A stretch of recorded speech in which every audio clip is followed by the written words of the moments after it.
And now we're live. We're live. So, hello everyone. Welcome to the second night of our virtual speaker series. I want to comment, first of all, the fact that this is a cross-board collaboration, and I think that's especially important this evening because tonight is going to be all about sharing. So this series would not have been possible without the dedication and work of many people. Specifically, I think we want to point out that eLearning Ontario has funded the venture. And I think it's important to note that there are e-learning contacts within 9 Toronto area region school boards that have been working tirelessly to bring you this event. So I'm just going to mention them briefly. Dufferin Peel, Halton Catholic, Halton District, Peel District, the Trillium School, Toronto Catholic, Toronto District, Wellington Catholic, and Upper Grand District school boards. So we welcome people from all of those school boards as well as from around the world who've joined us this evening. The virtual speaker series. So, hello everyone. Sorry. The virtual speaker series will occur bi-weekly on Tuesday evenings from 7 to 8 p.m. From tonight right through until June 2nd. Now, into tonight's presenter. I think that the presenter we have this evening, his name certainly suits his passion and tonight's topic.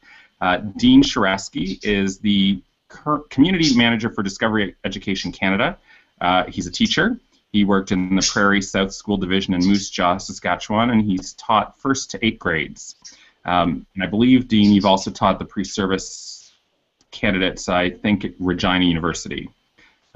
Dean, I've known you, I don't know if you remember, for over 5 years at this point, and I know that when you've been in my school board that your message was relevant back then and continues to be today. So we look forward to hearing and learning from you tonight.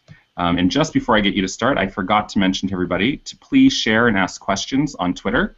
The hashtag is eLearnOnt for Ontario, and we look forward to hearing from people there. We're going to listen to Dean. While you're tweeting out, we've got people from those 9 school boards that I mentioned earlier who will be gathering the information, and we will be posing questions to Dean as he proceeds through.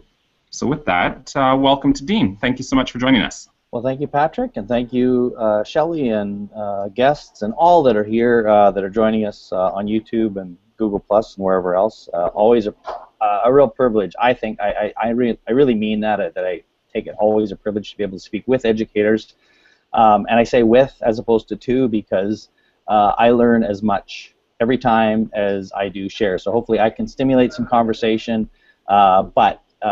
It's really about the continued conversation that we have both during this presentation and beyond. So I'll be sort of checking the hashtag here on my phone, but I really am happy to stop at any time and be challenged. And so tonight I want to share with you really in this notion of sharing, which is something for me not a new topic for sure, but hopefully I'll share some new perhaps some new things to consider in terms of what some of the challenges might be that maybe some of you go through that I've seen people struggle with, and then also share some specific ways in which that can, for some of you, expand what you currently think of it in context of sharing, or for many of you, maybe new. So let me see if I can make this work here. I'm feeling very not anxious, but grateful. I actually just logged on here like 2 minutes before we started. I'm in the Chicago airport, and so everything was sort of not working until just now. So can we see this? Can we see my slides there? Is that coming up properly, or? Yes. All right. So let's talk about, and you can see my socks there. I could tell you a story about socks, but those socks were given to me by, as you see, the Korowski brothers, of which George, who spoke last week, is one. Alec, I think, is an upcoming speaker, and somehow I get attached with these gentlemen as the ski part. And actually, last year was a monumental year. I became a quincentenarian. There's a word for it. It means a certain very monumental age at which I reached last year. And to that end, people from across the planet, from Malaysia and Australia and every place that I can think of in North America, essentially sent me socks. And so I received 89 pairs of socks last year. So I'm good on socks for a while. And this was one that George and Alec sent me. I think it was actually Alec that sent me. George just attached his name to it to get credit for it. I don't think he actually did very much of it. But anyways, I really do see sharing as a joyful thing, and really is integral to the whole notion of community. It's integral to the whole notion of learning, if you will. So Patrick asked me just to share a little bit about myself and passion. There's some people I'm pretty passionate about. It's my family, my 4 children, my wife, and my son-in-law. And as you can see, we have this thing. Some of you may know, and some of you may not know, is this thing for jumping. And it was actually we were looking back at when this began. It was about 9 years ago. My wife read an article about how to make your vacation photos more interesting, and just simply adding a jump. And so we've been doing this a while. So I do this with my buddies as well as we go different places and on different trips. So they kind of know if you're with me at some point, you're going to be asked to do some jumping. And of course, I've sort of added this to many times, not always, but many times when I'm with educators, they want to do this. And it's just really just, again, open expression of joy, really. And so I've been privileged to be able to spread this message of sharing and joy in a lot of different places in the last little while. And it's certainly one that, for me, never gets old and tiring.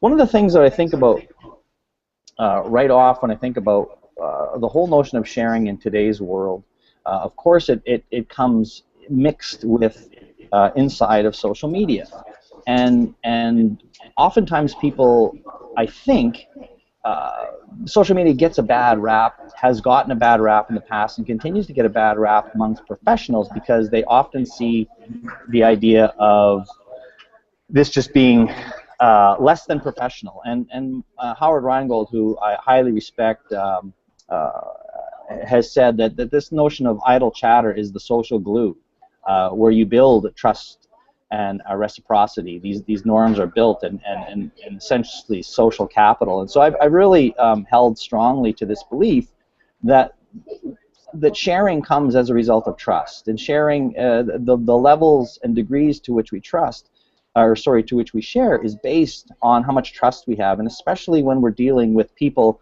And this goes for online, but it also goes for offline. And you know well those people that you have relationships with in your local situations. Often you've built that trust with them, and it comes through idle chatter. The fact that you talked about the basketball game the night before, or whatever event happened that really isn't in and of itself that important, but it's a glue that bonds you together. And so just enjoying one another's company and sharing around that is important. I created a little a video that I used to send people when they first started following me on Twitter, and you can follow that link and it takes you to a YouTube video where I just essentially spend 90 seconds trying to explain to people the ways in which I use Twitter as a place that is highly social, and that's intentional, and that doesn't mean that professional things and serious things get shared, but it also outlines the fact that it's really important that we do appreciate the notion that social is a part of not just social media, but I truly believe that our classrooms need to be more social, and we need to have that there, and we don't get to that unless we avail ourselves to the opportunities to have conversations about things that maybe aren't exactly today's #1 priority, but there are ways that we groom and we get to that place where we can share.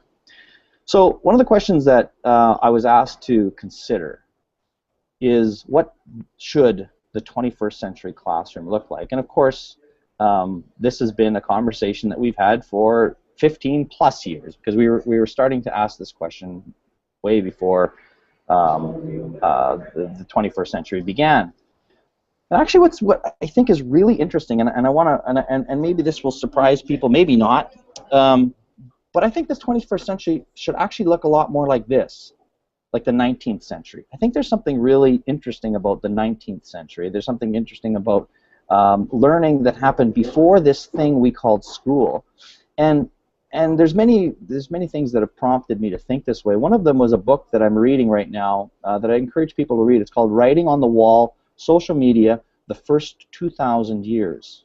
And that book really takes an interesting stance that looks at social media today not as something revolutionary, but essentially something that has always been, and that is the idea that communication um, has traditionally been a one-to-one experience, not something that happens through broadcast media, and that the 20th century represents a anomaly in human history. The fact that we had things like television and radio and mass print that allowed this notion of one-to-many to happen really has influenced education as well. And it really, that public education was born out of this time of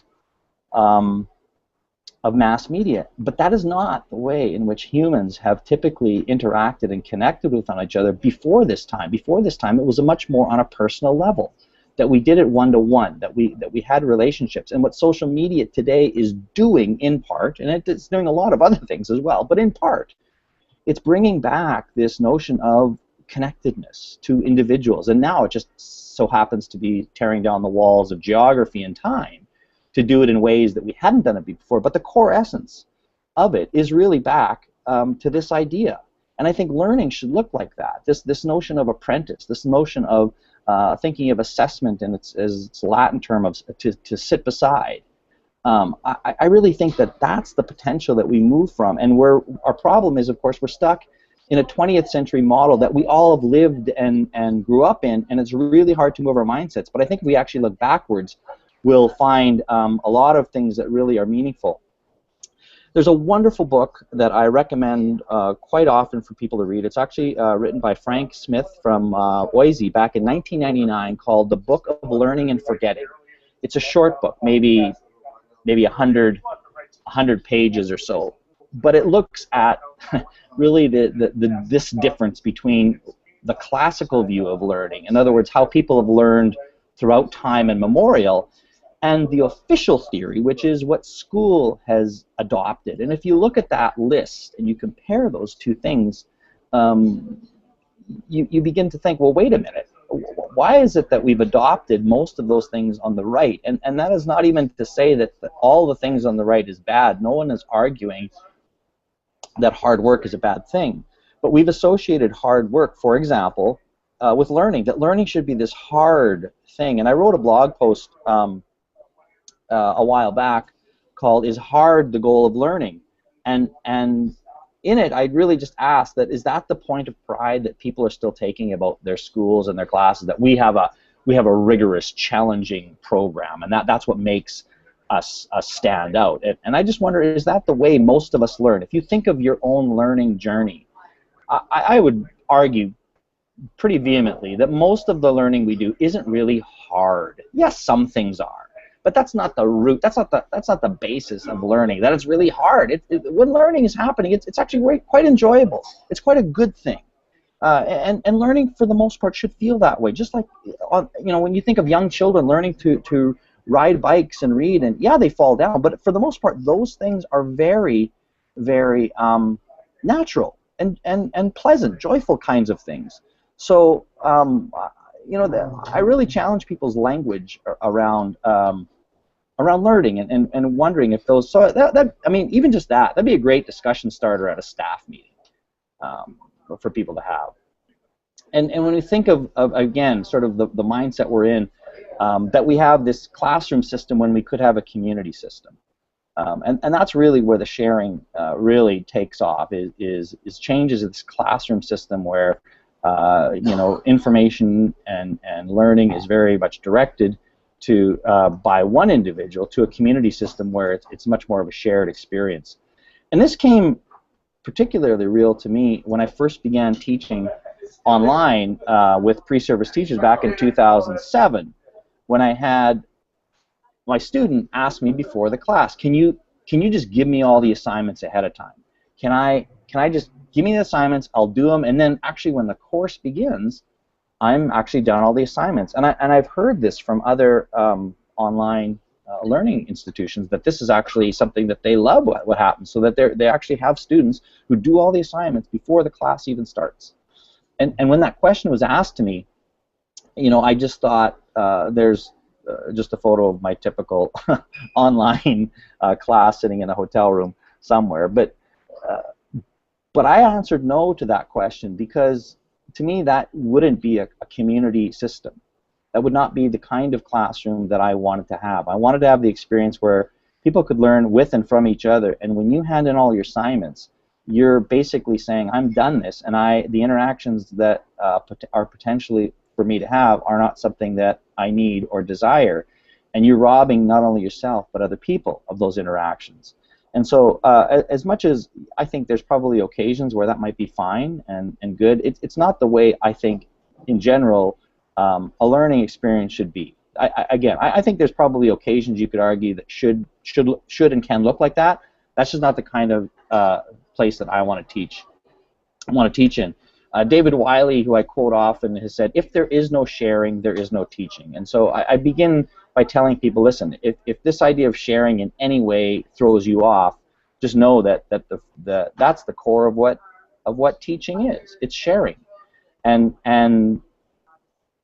the idea is that there's not one person on the planet who has learned autonomously, all by themselves. Nobody can say, oh, I did it all by myself, I didn't have any help. Everybody here is here because of somebody else. And so you can think about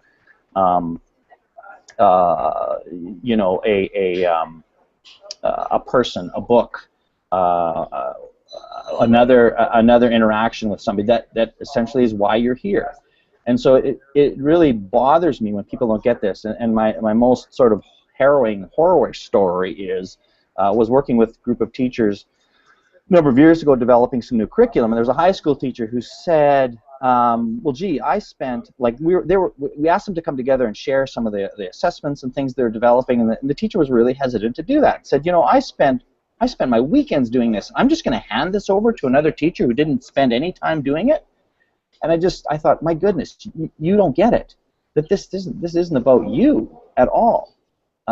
This is the fact that you are robbing potentially hundreds of children of the work that you've done. So this isn't about you guarding it because you're worried that someone else, you know, may benefit from your work.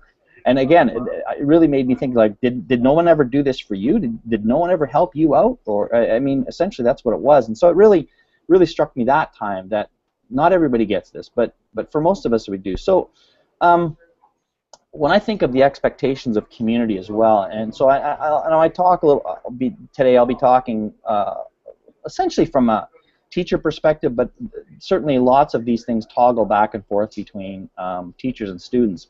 But when I think about the role of sharing within the classroom, to me, it starts about what are your expectations of your students with regards to community and sharing. And so for me, these are two questions that I ask all of my students to answer at the end of every course: is what did you learn from others, and what did you contribute to the learning of others? And to me, those are two questions that I really don't know that there's any classroom that shouldn't have those two questions at the core. If you really do believe in this community system, in the notion of sharing, that everybody has a contribution to make, and that you're paying attention to others who you're learning with. Because again, what a waste! And this is the one commodity when we ask this question about what about school in an age where information is everywhere. What's the purpose of school? And I argue the purpose of school isn't to learn chemistry, because I would argue with you. I would argue with you that you can learn chemistry without going to school. And most of what is in our curriculum today could be argued that could be learned. You don't need to be in a school building. So what is it that school has today? What is it? It's not information, right? That we know that that's not what they have. It's not even expertise. But what schools do have is children. They have one another. They have this. This is the unfair advantage, if you will, of school. They have children who can be together and work together and learn together. And unless we're recognizing that as our actually greatest commodity, I mean, that sometimes doesn't sound very good to speak about children as a commodity, but I think you understand what I'm trying to say, is that this is our advantage. What schools have is children, and the fact that they should be learning with and from each other way more probably than they are in most cases. Like the fact that a kid comes to school and doesn't have another conversation or meaningful conversation about learning with their classmates is is a little sad, because that's the point in which they say, why bother coming to school? I could just stay home. So I think that's something that's really important for us.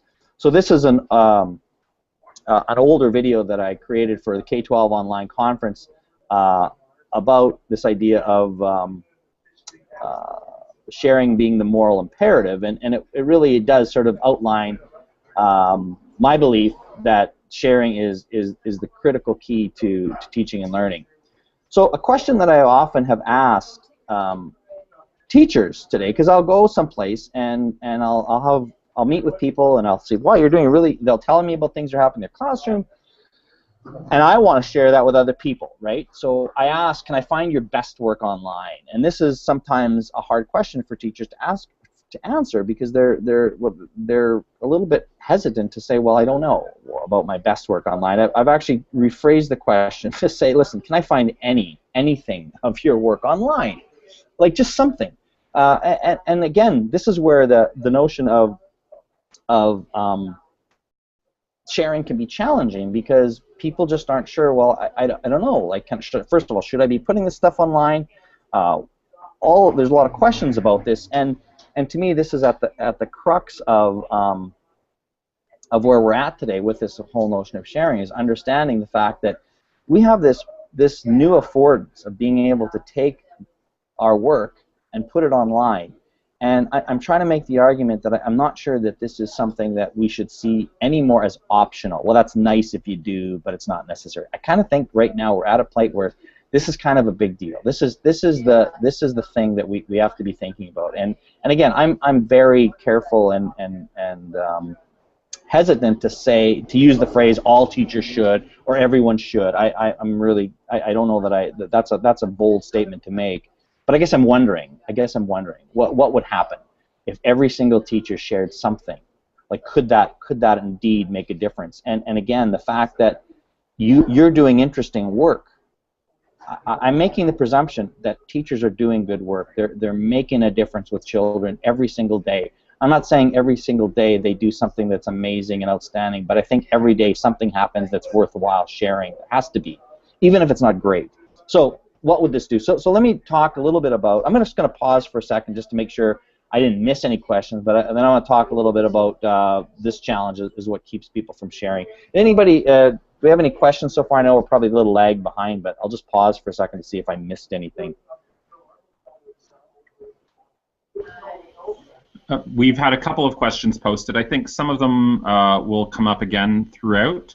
One of the big ones, though, that always comes up, and I think you will get to some of it, but we'll put it on the table, is how should we be encouraging teachers to transform their teaching practices? How should we encourage them to start to share, to get on social media, as you've talked about? And we talked about the moral imperative, but what would be a step number one if you had to identify that? Yeah, and definitely I want to begin that one. I think, though, that if we back up to that first question about how do we get teachers to transform practice, I think part of it is beginning by taking an inventory of where we're at today, because this presumes, when you make a statement like that, you're presuming that they're not doing something transformative. And maybe they are, maybe they aren't. I don't know. But unless we actually share and say, what are we at as a baseline, we don't know.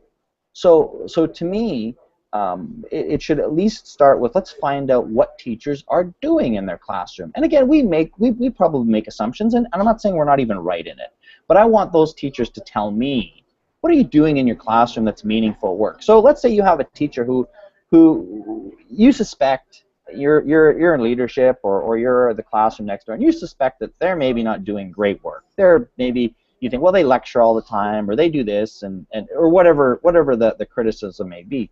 Well, to me, it begins with saying, well, let's talk to that teacher and ask them to start saying, what is it that you're doing that's interesting? I've talked a lot about sharing as the accountability measure. Like, if we're going to use this word accountability, which I think is problematic sometimes, but let's say we're going to use accountability. It comes from, not from somebody saying, I'm going to tell you what to do, but it comes from people's obligation to share. Like I talk about, it's interesting when I talk about accountability. I've got a Fitbit, and I use this Fitbit pretty religiously, and it collects a lot of interesting data on me. And But the difference between this data and other kinds of data is it's my data, and I want this data. I choose to have this data. And so I think that's part of it is that teachers have to choose to own whatever it is that they're doing. So whatever practice they have is to say, this is, I want to be accountable for this, and share and start that process. So I think it starts with creating this environment whereby sharing is the norm. And so let's not worry about transforming until we can actually start having conversations with one another to start saying what can that look like. So that's one place. I guess that's not the only one, but and I'll talk about maybe some of those starting places too. Any other kind of questions that I should get to, or should I just keep plowing ahead here? I'm looking at Twitter too. Lots of people have commented. We've had only a couple of questions, so I think if we keep going, we'll. All right. People ask questions, use the hashtag, and we'll be following up with Dean throughout. Sounds good. So here's what again, there's probably a lot of reasons why, but here's some of the things I see people that makes this a struggle. I think first of all, I don't think we understand publishing today. The word publishing has been a bit of a barrier. So when you see on your blog the word publish, or you see that thing there, like we think, okay, crap, I got to publish, because publishing in our mind has a very narrow view of what we thought that was. And as Clay Shirky says, publishing is not evolving; it's going away. And because the word used to mean this group, these professionals who came together, and it was expensive, and they made something public. But now that's, again, he says it's not. It's just a button. You press it and you're done. That in it alone, that shift around what we believe about publishing is a huge barrier for some people, and it's the reason why. And teachers are particularly challenged by this, because we've gone through the writing process and this whole thing before something got published. It went through 19 steps. And I think that has been a real barrier for people. And fortunately for me, it helped that I was kind of a sloppy writer to begin with. Like it helped because when I started blogging, this was to me this freedom. Because at the time I was blogging, I was also working on my master's, where I was at the same time writing these formal papers that I got bogged down with mechanics and convention and all of that stuff, which I'm not suggesting is wrong. It's just not the same. It doesn't come across in the same way. And so, to me, it's the difference. Let me see if I can explain this. So one of the differences is between the dinner party and the pop-in. So let me see if this analogy resonates with people. So we knew a couple who they would never socialize with anybody unless it was like through this very formal dinner party. They would have people over to their house only if they made this really outstanding meal, and everything was perfect and pristine, and you came together like once a year. That's the only time you'd ever go to their house, and that's the only time you really had these kinds of conversations. We had other friends, and we were among them, who really liked this idea of the pop-in. It used to be, I don't know, I felt like my parents' era did a good generation of this. They wouldn't even phone people. They would just show up at someone's house and say, hey, we're here, let's have coffee. Or they'd phone them and they're saying, we're coming over for pie and coffee. And they would have these, and they developed established relationships with them.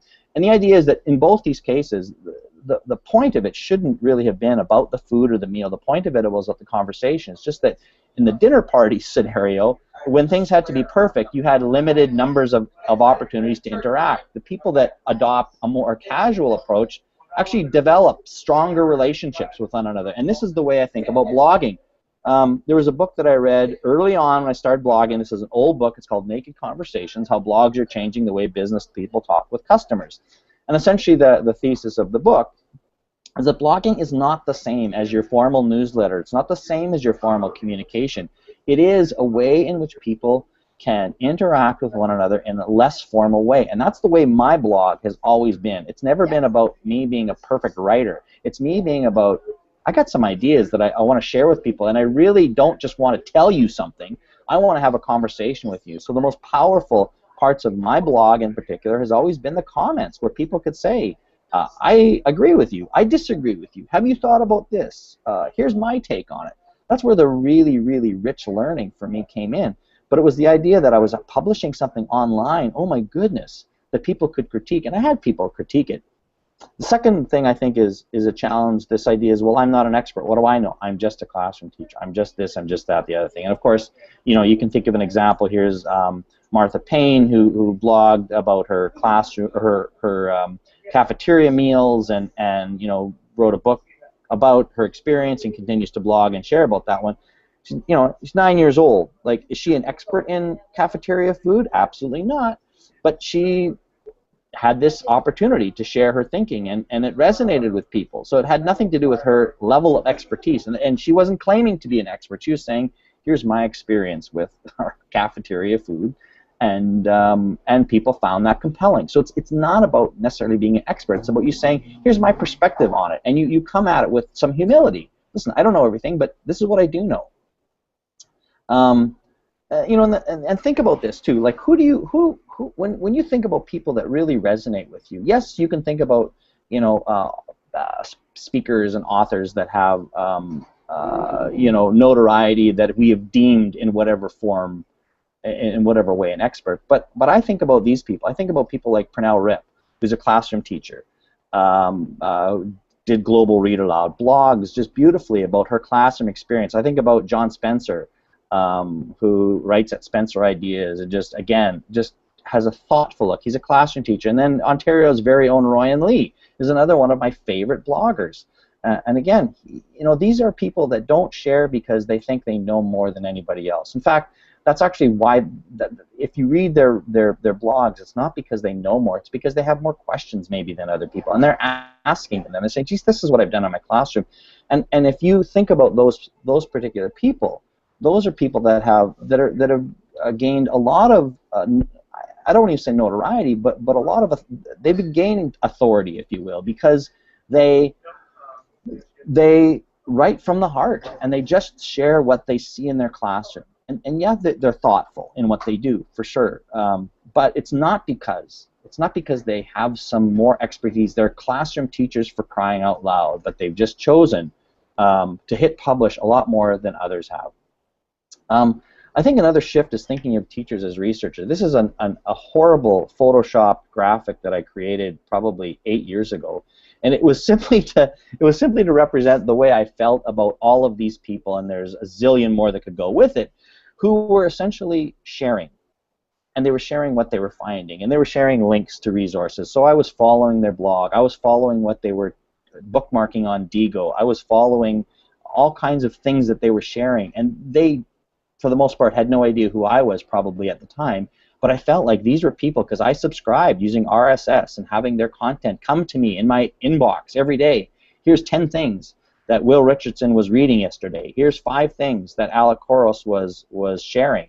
Coming to me, I felt like these were my researchers. And I think of all teachers now, not just these people, but all teachers as researchers. And I don't know that teachers think of themselves as researchers, that every single day they do things that are interesting and amazing. They capture moments that I think are possible. I think another barrier sometimes people have is, who's even reading this? Like, why am I bothering to even post something or share? Like, nobody cares what I tweet, nobody cares what I post. And so we have this, and this is actually a picture of me at one of my big events with a lot of people there to hear my wisdom. But anyway, who even cares, right? But the truth is, I wrote this blog post after 10 years I've been blogging, and I remember when I started this that in essence this was for me, and it was a reminder to myself that I need to share even more, and it's not for you, but for me. That was the primary purpose. It was a place for me to reflect and share. So it wasn't so much about who my audience might be or was. And again, I don't want to contradict myself, because I talked about the power of those comments. They are. But that was secondary. What was primarily important was for me to be reflective. And when I think about hearing terms like a reflective practitioner that I heard back in probably about 1985 when I was in Teachers College, I didn't really know what that was. What does that mean, a reflective practitioner? That means on your drive home, you think about what you did. Well, everybody does that. So what does that mean? And it really, seriously, it wasn't until I started blogging that I really began to understand deeply what that was, because what that did is forced me to sit down and write and think deeply about an experience that happened in the classroom. So the idea of audience really isn't that important. But at the same time, who's even reading this? This is Shelley Blake Pollock, who talks about the fact that what his blog also afforded him to do was this uncompromisingly opportunity for immediate feedback of strangers and fellow wanderers. So and that's actually part of the challenge, is this expectation or this notion that these could be strangers that are coming. Like, who are these people that I'm connecting with, that I'm reading with? I don't know who they are, and yeah, I get it. That can be sometimes a little daunting. I can clearly remember the very first comment I got on my blog, and I tracked down who this person was, and it was a special education teacher from Texas. And I honestly, it took me a long time to try to wrap my head around, why in the world was there a special education teacher from Texas reading my blog? What in the world could I possibly offer? It didn't add up to me at all. But yet at the same time, while it didn't add up, it became this really interesting idea that, wow, but that's kind of interesting, right? It's weird but interesting at the same time. And I actually think that actually describes the internet pretty succinctly. It's weird and interesting at the same time. And how do we tap that one? The other thing I think is really interesting is that sometimes we don't even, this isn't even about a global issue, but sometimes we don't even know what's happening next door. So this is Donna Fry, who, I don't know if Donna is watching, but she's working for the ministry now in Ontario. She wrote this blog post about the power of visible learning, and this is when she was back a principal in Northern Ontario, and she was writing about a teacher in her school, Jenny Scott Marsiski, who wrote her first blog post, and this is what Donna wrote about that. She said, even though I see Jenny every day, what she was writing was all new. Yeah, I knew she was using Twitter, but I was astonished how much better I understand her learning now with just one posting. So here's somebody that's in your same building that you had no idea what was happening in their classroom. Because again, how many really true rich opportunities do teachers have to actually share this practice? And so this is where again, I argue vehemently for the fact that technology eliminates that, eliminates the time barrier of this, it eliminates the geography of it, so that we can actually learn not only what's happening around the world, but things that are happening right next door. So thinking about, again, the idea of also community of learners, that we begin to recognize that everybody here has an opportunity to be a learner, and everybody's a part of this, and so that includes fellow teachers, that includes our students as well. And so that's a notion. I hear that word a lot, but if we're truly going to embrace this notion of a community of learners, that everybody has these voice and this opportunity, and yeah, we're kind of, the other fear is the fact of what happens if somebody criticizes me? What happens if somebody tells me I'm wrong? And we have to be prepared for that, absolutely. And yet some of that, if done well, can be some of the best learning I've had. And truly, some of the best learning I've had is when someone says, Dean, I think you're wrong. And I value the fact that people do that. And I sometimes simply ask people to tell me, listen, have I got this right? And so part of it comes with the way in which we present ourselves. If we present ourselves as experts, as that we know it, and we share something as I figured this out, yeah, you're probably going to be a little bit crushed when someone says maybe not. But if you maintain this idea of, listen, I don't know everything, but this is all I know so far. In most cases, you're not going to have, this is a rare occasion that someone's going to crush you and be horrible to you online. I'm not saying it can never happen, but my experience is that this is actually where the real rich learning comes, when someone actually says, I don't know if you got this right. I think you may have missed something here. And how do we create that? There's actually a good little video that I would really highly recommend, not only for our students, but actually educators and adults to look at. It's by Linda Yolis, who actually created this little video called How to Compose a Quality Comment. And what I liked about the video is that most of those things they actually teach kids how to go beyond just saying, oh, that was very nice. And as teachers, we're really good at being really nice and being, everybody's doing awesome all the time. And yeah, I think that's a good stance to take. But I think the deepest learning comes when someone says, well, help me understand this, because I don't know that I completely agree with you. And we really got to get better at that. And we got to teach our kids how to get better at that, and ourselves how to get better at that, how to have really interesting conversations that sometimes challenge our thinking and sometimes suggest that maybe we got it wrong, maybe there's another way. Back to this question about how do we help people transform their practice, you've got to get in a position where you can have those conversations that say maybe there's another way. But but we're never going to get that way unless we begin to not only teach young people how to do it, but help ourselves to be comfortable in that thing. So I'm just going to pause because I'm gonna just sort of share some things about sort of getting started here, just to see if again I've missed anything, or people just want to add a comment, a challenge. There have been several questions, and I know where you're headed next, but I don't know. Shelley, did you want to? There was one that you noted earlier. Did you want to bring up? There were a couple actually that you brought up. Did you want to cover those now?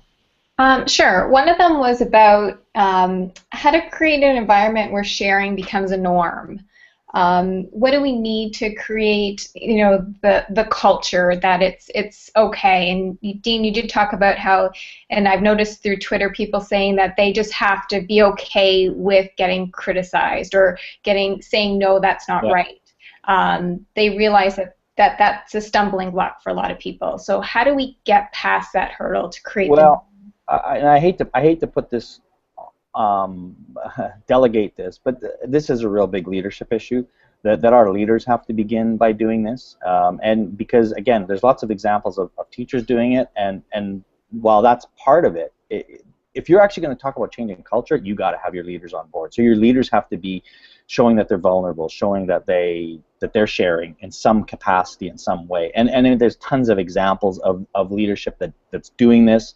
Probably my favorite is at a superintendent director level is Chris Kennedy in British Columbia, who is great at this. I mean, there's others. Jordan Tinney, also in a very large district, has a great blog where he's very authentic and sharing and talks about and really reaches out to teachers asking for them to partner with him and for them to share their best work and for him to try to do the same. And so there are some examples out there, but that's probably, it's not going to start unless the leaders are going to jump on board. It's just going to be kind of this grassroots thing, and you've got some great teachers doing it.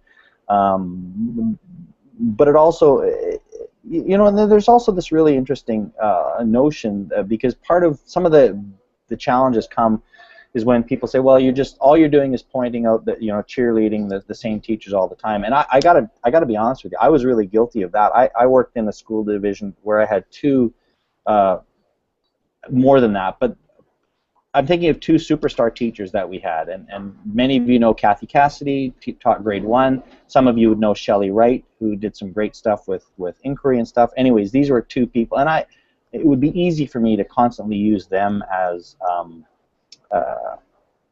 the standouts, and you have to be really careful not to always call on them. And so I think part of it is to identify, as a leader, others that are doing it. And if you're a classroom teacher, the one piece of advice I would give you is start, if others in your school aren't sharing, share for them. So say, hey, you should see so-and-so. So I don't care if you're on Twitter saying you should see the music teacher in our school is doing amazing stuff or whatever it is. Write a blog post about them, and maybe you have to ask permission, but you might say to them, hey, I just saw really cool stuff. Can I share about that? And that's asking a lot, because as a classroom teacher, like, you're having enough time sharing on your own, never mind other people. So I get that that's not probably the most realistic example, except to say that there's probably ways to begin to showcase and share things that are beyond just what you're doing in that. But I think essentially this is a leadership issue.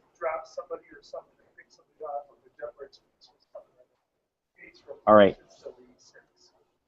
We'll go back and then we'll see if we can finish up here. So let me just share some things I think that are relevant in terms of how to get started. So really this does come down to finding your voice. And this is where we do have some wonderful affordances and opportunities and ways in which we can take advantage of technology to figure out where to start. I mean, I would say probably the most basic place to start is just by sharing links. Whether it's Pinterest or Digo or whatever, I mean, there are very few teachers today that don't use the internet in some form. And so simply by showing them how to use, I mean, there's a lot of people that use Pinterest. Again, that's just a common tool. There's some people that are using Digo has been around for a while, but all they're doing is just sharing resources. So this is pretty uninvasive, if you will. There's not a lot of effort. There's not a lot of worry with this one. You're just sharing, hey, I found these really cool, whatever they are. So thinking about, first of all, making those kinds of things public, which, I mean, Pinterest essentially is, it sort of does that by default. And so just saying, hey, I'm already looking up stuff anyway. This is no extra work for people. They're already finding it. So why not just do it in a public way and begin to think about that? So that would be a starting point. And then you can go a little bit beyond that. So here's two people, Larry Ferlazzo and Richard Byrne, who curate. So they're not just sort of finding them. They're there on their blog. They're saying, here's not just a resource, but here's why this might be useful, and here's how this would look in the classroom. So they're sort of taking the notion of just finding stuff to the next level. And for some people, they enjoy that. They like that. There's nothing, there's nothing sort of more important or easy to do, I guess, for teachers as having a classroom blog. And again, the purpose of this, and this is my wife's an older blog of hers, but essentially, this is for parents. This isn't but the great side benefit is this is open to other people that can see this as well. So other teachers and it's encouraged other teachers in her school to blog. It's encouraged other people. That was never her intent. Her intent wasn't to do this on a global scale. Her intent was to be able to basically provide a forum for her parents to see student work. And it just so happens that it also can accomplish a couple of other things at the same time, which is, I think, a powerful thing with technology. I'm a big fan, and I think this, again, this takes more effort, but there are people who really like to do this, who explain how to do something. Paul Blogish is a teacher in Connecticut who just, and I think just he does this often, but he doesn't blog a lot, but when he does these really compelling how-to things. So he showed how you can make those RS Animate kind of videos with his class, and again, essentially, he has all this information because he had to walk through it with his students. So it's not as if he had to recreate this. He just explained, here's what I did with my classroom. Well, you share something like that. Like, how many teachers say, I'd love to do that. Thank you for giving me. And Alan Levine, again, is another a person who does this constantly. Basically, here's how I did this. I think that's, again, for some people, that really isn't a lot of extra work. It's just simply, yeah, I did this, and you might find this interesting. If you don't, whatever. And now this becomes documentation for himself as well, to be able to reference the fact that here's how I did something. And even creating something. So again, this was a really this is something that I started actually. The Great Quotes of Learning, probably, I don't know, 5 years ago, 6 years ago. I would make quotes, and you see some of them in the slides. Little slides for my presentations and post them online. Well, now we've got a couple thousand people that are contributing to this. They're making these anyway, so instead of just making them for me, I'll just dump them in a board and share them, and you can do this with your presentations as well. I'm making them anyways. It's no extra work. I have to make a PowerPoint anyways. I'll throw them up on SlideShare. If people want to use them, great. If they don't, it costs me nothing. There's no extra effort here. Then we get into the whole idea of self-reflection, and again, I think this is the real sort of I would call this like a higher level form of sharing. People talking about the challenges they have, but when I look at that one particular blog post that you see there, titled "Today I Sucked," when you see something like that, you think about what's your visceral reaction to that. If you're an educator, you don't look at that and you think, oh my, this guy must be a lousy teacher. In fact, for most of us, we think, I'll bet you this guy's a great teacher. The fact that he could actually admit, I blew it today. Like, today was not a good day. And in this case, it's just a blog post about how he thought he had this collaborative learning environment set up, and it went awry, and yet he realized some things he has to do differently. Like, those are things that are endearing. Those are not things that turn people away when you admit the fact, yeah, I didn't quite get this right today. Again, you do it in a humble way that says, I don't have it all figured out. And people chime in and say, yeah, I've been there. I've done that too. I love, and I want to share this blog post with you. This is from Beth Woof. She's from Hamilton Wentworth, and she showed me her blog. She actually calls it a plog, a personal learning journal, or sorry, a personal learning. What does plog stand for? Anyway, she had it written down. But she does this really simple, the simple format here, where she talks about, where is it here? Yeah. So she just describes something that she did that day, but she always ends with something she's grateful for and something she's curious about. And if you look at her her blog, as she calls it, um, it's just, again, she writes this for herself. This is not so much for anybody else. But I think it's just such a great example. It's pretty simple. She just has these bullet points. It's not meant to be anything, but what a great thing. Remind myself. I mean, we know what the role of gratitude and how important that is. But I mean, again, what a leader she is here. I don't know if Beth is a principal or a vice principal, but anyways, as a leader, what a great example to say, here's what I'm curious about. And if you look at the things she's curious about too, it's just interesting. She's looking from a student, which student will be the first to create music from this thing, and then she's wondering who's going to win the Junos Sunday night, right? Like, it's not all, but yeah, I'm curious about these things today, and so again, very freeing. I think it's a wonderful little format that I think more people could take.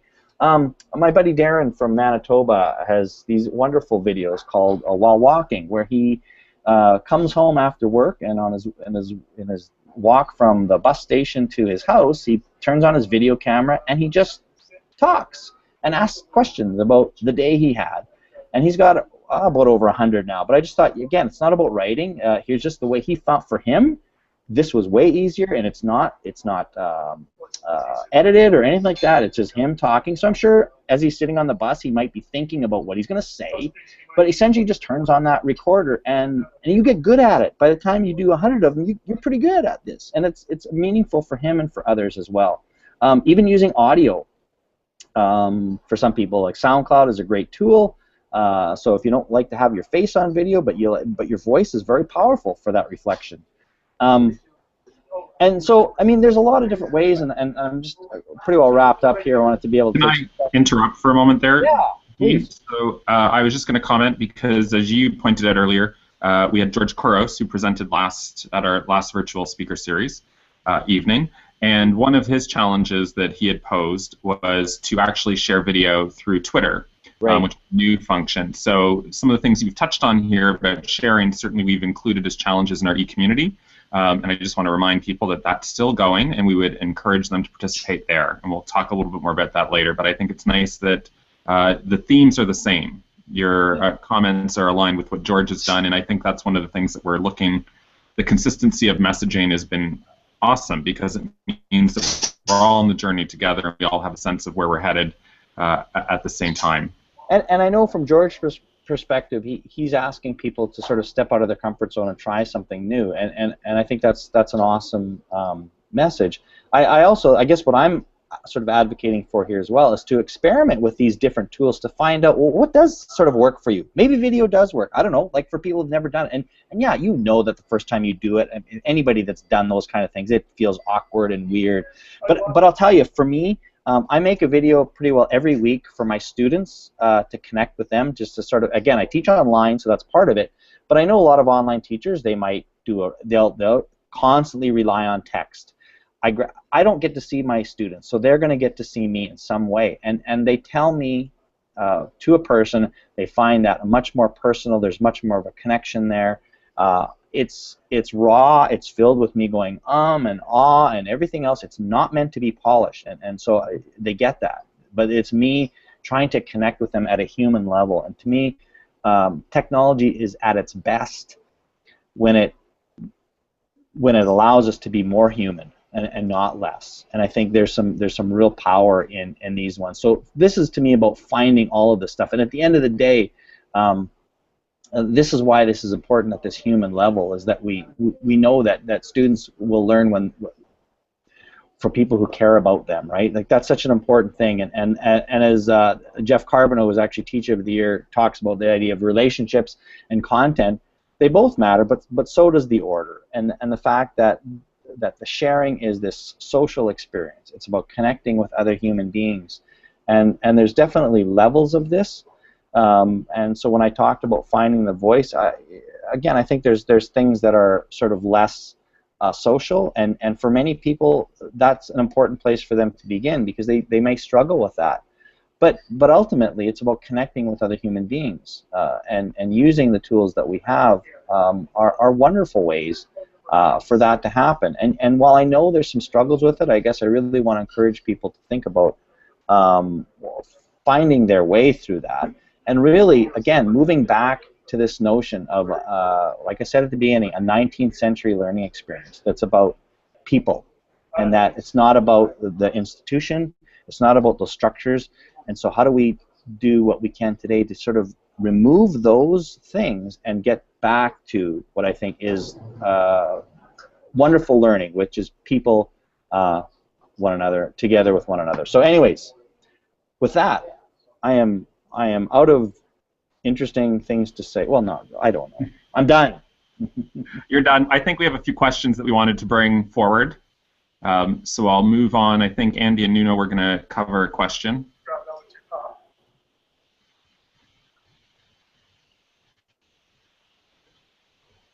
I think.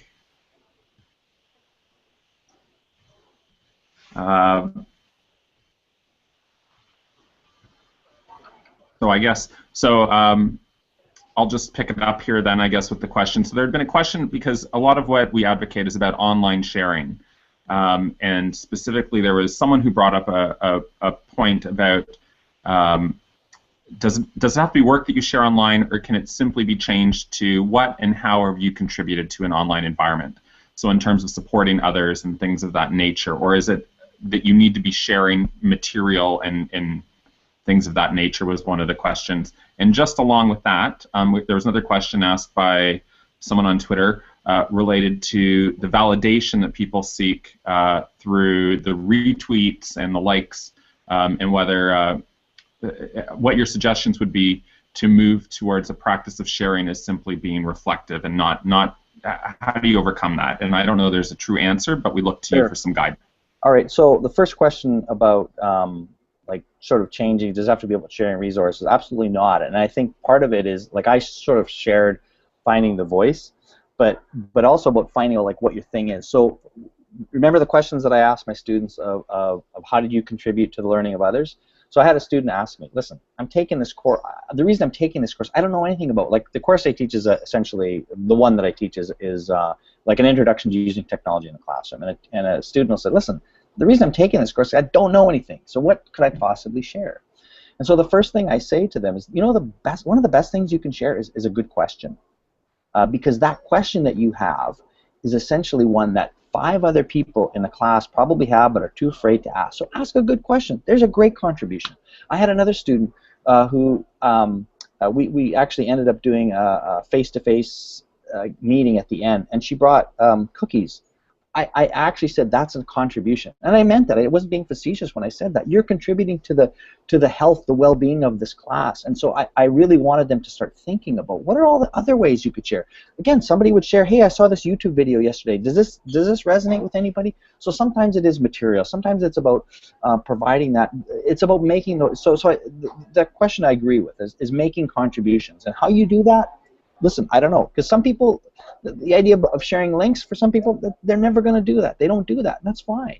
So it's about finding your role. And the other question about ego, or sorry, not ego, but that's what I was thinking about is validation, looking for online validation. Listen, I think people are being dishonest if they don't say they get some boost of ego when somebody retweets something. And that's okay, right? We all like that. Listen, I get an inordinate amount of praise for just doing my job, and yet I know that classroom teachers get such a finite, such a small percentage of that. And so if they're somehow getting somebody to say, "Wow, thanks for this," in whatever way that is, I think there's teachers who really need that. And I think we need to sort of acknowledge the fact that that's actually part of the learning process. And so I can't tell you that I don't like it when, boom, out. Like I look and I see, well, crap, that thing got 70 retweets. That feels good. It just does. It's a good thing. Now, the trick is for me, and I'm just speaking personally here, being a little, is that that is not my next intention. I want to tweet something that's going to get a bunch of retweets, right?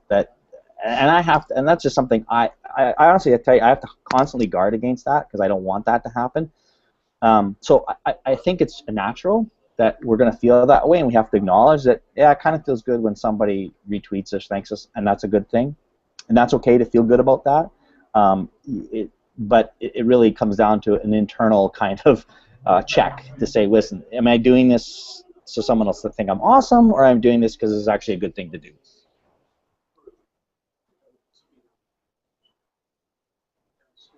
Were there any other questions from the team? I think we covered most of what was on Twitter in some way, shape, or form. So I'm looking to Shelley or Andy or Nuno or Jeff. I don't think my mic's on. My mic on? Yeah. Okay. We hear you. I just kind of reconnecting with the last time we were all together on Twitter. We're just building a community now, and I think, you know, that norm we were talking about before, I think we're slowly doing that. We were doing it with George last week, with kind of stepping out of your stepping out of your comfort zone, and then now it's about trying new things, trying new tools, see where you can actually find your voice. So it's really exciting to see what is happening on Twitter tonight. So my suggestion is everybody that, you know, after the session, maybe take a half an hour and go through all the tweets and try to connect with other people that are online, because I'm seeing a lot of familiar kind of people from last week that I really want to start connecting with. So I think it's a great opportunity for all of us. And I think just to add to that, Shelley, and then Clay Shirky talks about the notion of cheap failure. And I think that's a really important affordance of technologies, that it allows us to fail quickly. I mean, the digital camera being the classic example, right? You can take 1,000 pictures and it costs you nothing to do that. Now, again, that comes with a caveat that says you can take 1,000 pictures and none of them can be good. And so some of the constraints we used to have about being very careful that we compose the shot still have to be coming into it. But it does allow us to try a lot of things. So as you said, we can try a lot of things. You know what, might find out I did that 30-second video. I'm going to try it again or whatever, but it didn't turn out or it didn't work. That's okay. How do you build in opportunities? And this is something that's really important too, I think, is that we don't do a good enough job in schools is helping kids try something multiple times to get good at it, right? Because our typical thing is, well, we tried that, it didn't work, but we can try things in smaller increments. I always give the example of video projects, and I made the mistake when I started teaching kids how to do videos. Oh, make this 10-minute video. That's ridiculous. Kids can't make 10-minute videos. That takes an expert to do that. But you can make short ones. And how do you make and repeat it and get good at it and see yourself progress in an inexpensive way? It doesn't cost a lot to do it. And Dean, I just want to also add, you know, within our board, we have a lot of teachers that are asking those questions. They want to get started, and to some of it, it's very foreign to take that giant leap. So as you've been saying, and you usually say with your blogs and whatnot, it's just taking that first step. So whether they get on Twitter and they just watch for a while, and I like how you point out how you say, just by maybe retweeting or sharing a link, and then in time building up from there. So instead of kind of jumping in and doing massive blogs, it's those baby steps, and at least we're taking those steps. And we know that this is the time where people are saying we're making that shift.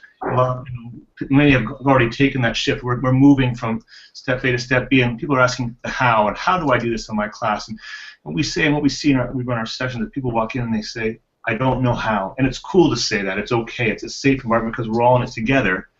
And as you were saying, as George said, the smartest person in the room is the room. And we pull it all together. It's actually a safe environment. And it's neat to see that education is shifting in that, and some of the messages that you convey as well. Well, and again, you know, to that point, back to what I said earlier, is that taking inventory. So if people are asking, like, how do you get to this thing? Well, look at the people that are already doing some of this work and ask them, how did you get here? And finding out, because I'm always curious. Like when I see somebody that's doing cool stuff online, I know it just didn't happen. Oh, and all of a sudden they're doing this great stuff. But I'm curious, like, where did this happen? Like, what sparked you? What are the things that have supported you? And even as leaders, sharing that how they got their process, people will begin to identify a pathway, because it isn't the same as everybody. It's not because somebody, yeah, it's because I got on Twitter. For somebody, it's because I started doing project-based learning. For somebody, it's because somebody Skyped me or whatever it is. And starting to collect all of these different pathways and acknowledging the fact that it's different for everybody.